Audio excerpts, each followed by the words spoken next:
केंद्र सरकार ने देश भर के शिक्षा मंत्रियों के साथ बैठक बुलाई। माननीय केंद्रीय रक्षा मंत्री श्री राजनाथ सिंह जी इस बैठक की अध्यक्षता कर रहे थे। केंद्रीय शिक्षा मंत्री, कुछ और केंद्रीय मंत्री, साथ साथ कई राज्यों के मुख्यमंत्री, उप मुख्यमंत्री और कई राज्यों के शिक्षा मंत्री शिक्षा अधिकारियों के साथ में, बोर्ड के अध्यक्षों के साथ में इस मीटिंग में उपस्थित थे। केंद्र सरकार और मुद्दा जाहिर है कि कोरोना के इस संकट में हम 12वीं के बच्चों का भविष्य अब कैसे तय करें, इसी सवाल पर डिस्कशन था। केंद्र सरकार की ओर से 2 प्रस्ताव राज्यों के सामने रखे गए थे। ये तो सब केंद्र के लोग भी और राज्यों के लोग भी मान रहे थे कि बहुत अभूतपूर्व संकट है और इस संकट में बच्चों की परीक्षा लेना कोई आसान काम नहीं है।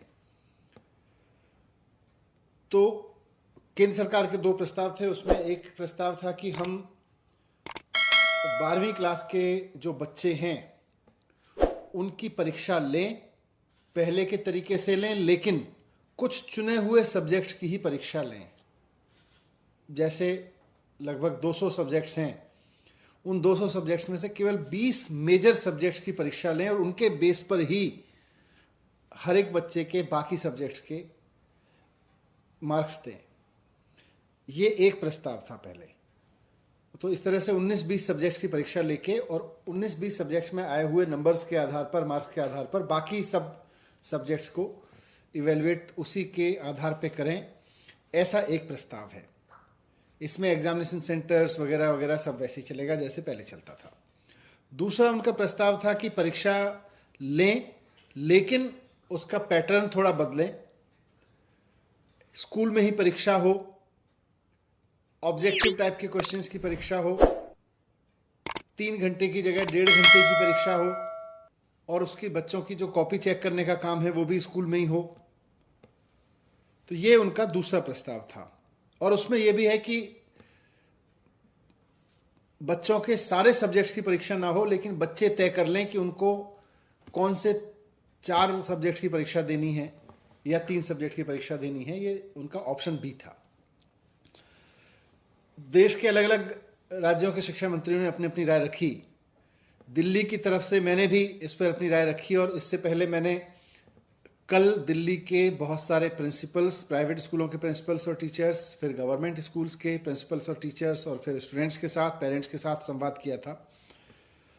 और उसके बेस पर, उस पूरे मंथन के बेस पर मैंने दिल्ली की तरफ से 12वीं के बच्चों के भविष्य के बारे में सरकारों को क्या कदम उठाने चाहिए, ये मैंने राय रखी अपनी, उसको मैं आपके साथ शेयर कर रहा हूँ। पूरे देश में इस वक्त करीब 1.5 करोड़ बच्चे हैं जो 12वीं क्लास में पढ़ रहे हैं।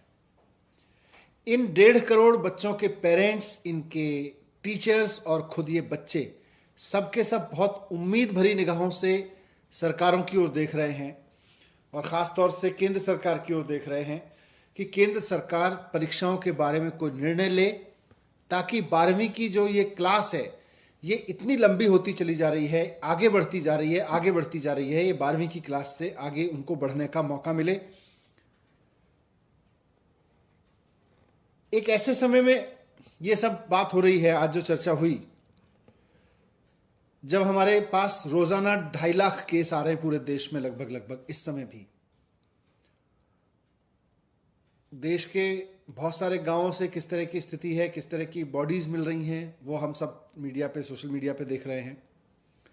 हमारे सामने बार बार ये बात भी आ रही है कि तीसरी वेव भी आ सकती है और ये बात बार बार कही जा रही है अलग अलग सेक्टर से कि तीसरी वेव अगर आती है तो बच्चों को सबसे ज़्यादा नुकसान पहुंचाएगी तीसरी वेव।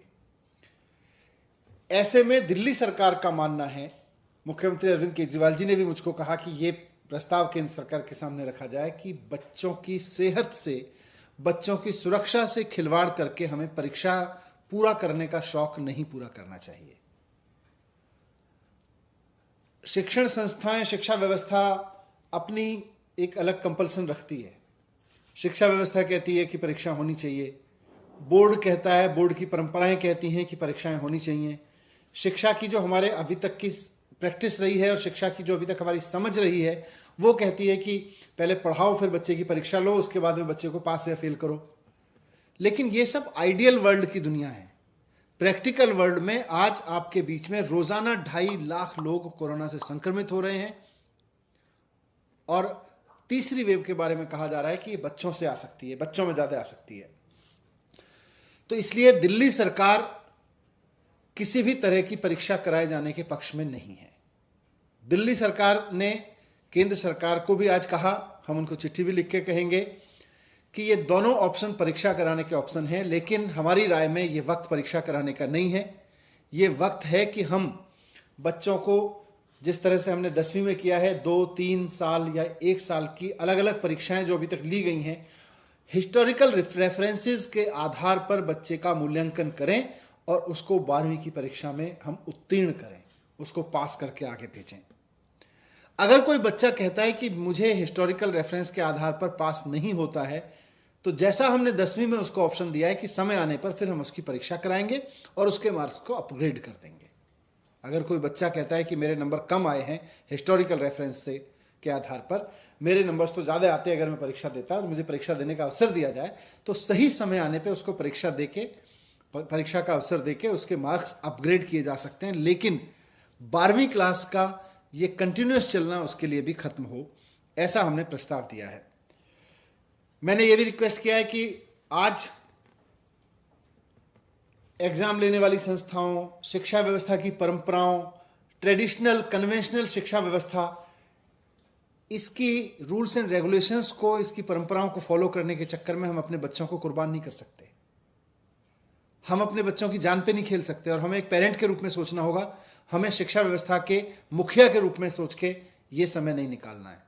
हम शिक्षा व्यवस्था के मुखिया के रूप में अगर तय करेंगे तो शिक्षा व्यवस्था के रूल, उसके कन्वेंशंस, उसके सारे ट्रेडिशंस हमारे सामने आएंगे। अगर पेरेंट के रूप में हम सोचेंगे तो एक पेरेंट के रूप में हमें समझ में आएगा कि नहीं, हम अपने बच्चों को अभी परीक्षा के जोखिम में नहीं डाल सकते। तो इसलिए मैंने रिक्वेस्ट किया है, लेकिन साथ साथ मैंने रिक्वेस्ट किया है क्योंकि बात सिर्फ बोर्ड की परीक्षाओं की नहीं है, बात एंट्रेंस एग्जामिनेशंस की भी है, बात यूनिवर्सिटी के आगे के एग्जामिनेशंस की भी है, अगला सेमेस्टर शुरू होने की भी है कि फिर बच्चे परीक्षाएं, प्रतियोगी परीक्षाएं कैसे देंगे, नीट की जेईई की परीक्षाएं कैसे देंगे। तो इस सब का एक ही समाधान है कि हम अपने बच्चों को वैक्सीनेशन कराएं। जैसा मैंने कहा कि पूरे देश में करीब 1.5 करोड़ बच्चे हैं जो 12वीं क्लास में हैं।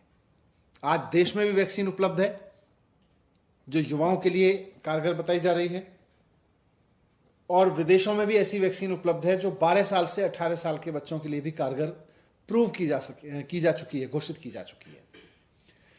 केंद्र सरकार से हमारा निवेदन है कि 1.5 करोड़ बच्चों के लिए और स्कूल के सारे टीचर्स के लिए, लगभग 1.5 करोड़ ही टीचर्स हैं, तो 1.5 करोड़ बच्चों के लिए और 1.5 करोड़ टीचर्स के लिए लगभग 3 करोड़ लोगों के लिए सबसे पहले वैक्सीन लेके आई जाए जो बच्चों के लिए लगाई जा सकती है।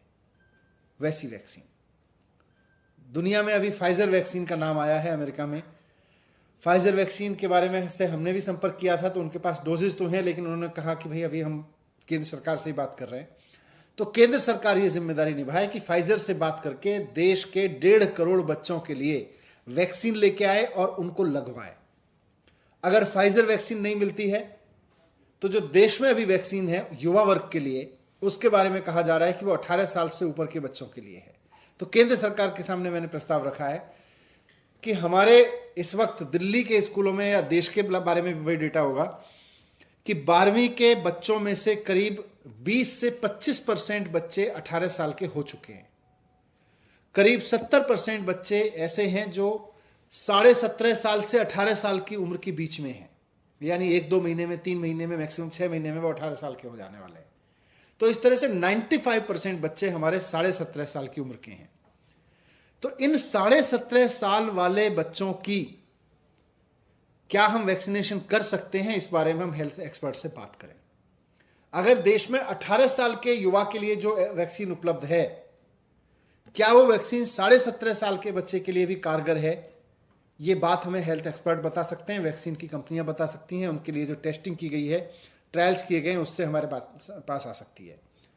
अगर ये संभव है कि हेल्थ एक्सपर्ट की राय के बाद और वैक्सीन कंपनियों की राय के बाद कि अगर 17.5 साल के बच्चों को वैक्सीन लगाई जा सकती है, ये मौजूदा वैक्सीन देश की, तो सारा वैक्सीनेशन प्रोग्राम रोक के पहले जैसे हमने डॉक्टर्स के लिए पहले लगाया, वैसे ही अब हम प्राथमिकता देके देश के 1.5 करोड़ बच्चों को वैक्सीन लगा दें।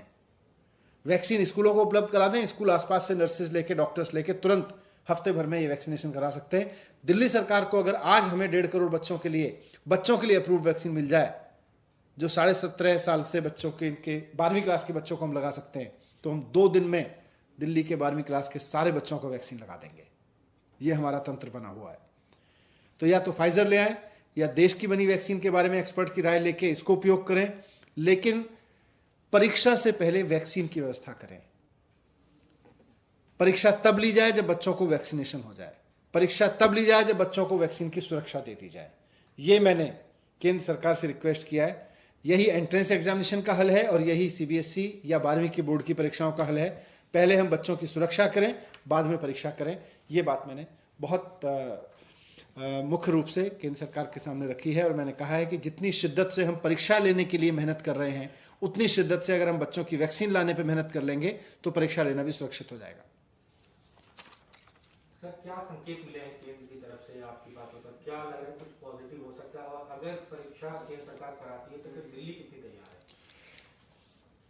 देखिए, जब मैंने बात रखी तो आज देश के लगभग मैं कह सकता हूँ 8-10 मंत्रियों ने, कई राज्यों ने बेसिकली और इस बात को समर्थन किया कि हाँ, पहले हमें वैक्सीनेशन कराना चाहिए अपने बच्चों का। तो कई राज्य इस बात से सहमत थे। कई राज्यों ने ये बात रखी कि 0 एग्जामिनेशन होना चाहिए, ऑप्शन ए या ऑप्शन बी नहीं, ऑप्शन 0 एग्जामिनेशन का होना चाहिए। ये बात बहुत लोगों ने रखी है और मैं उम्मीद करता हूं कि केंद्र सरकार राज्यों के इस फीडबैक पे और देश के 1.5 करोड़ बच्चे और करीब 1.5 करोड़ शिक्षकों के स्वास्थ्य पे खिलवाड़ नहीं करने का निर्णय लेगी, बल्कि उनकी सुरक्षा को ध्यान में रखते हुए निर्णय लेगी। तो जो भी निर्णय लेगी, इस चीज़ को, इन सारे डिस्कशंस को ध्यान में रखते हुए लेगी।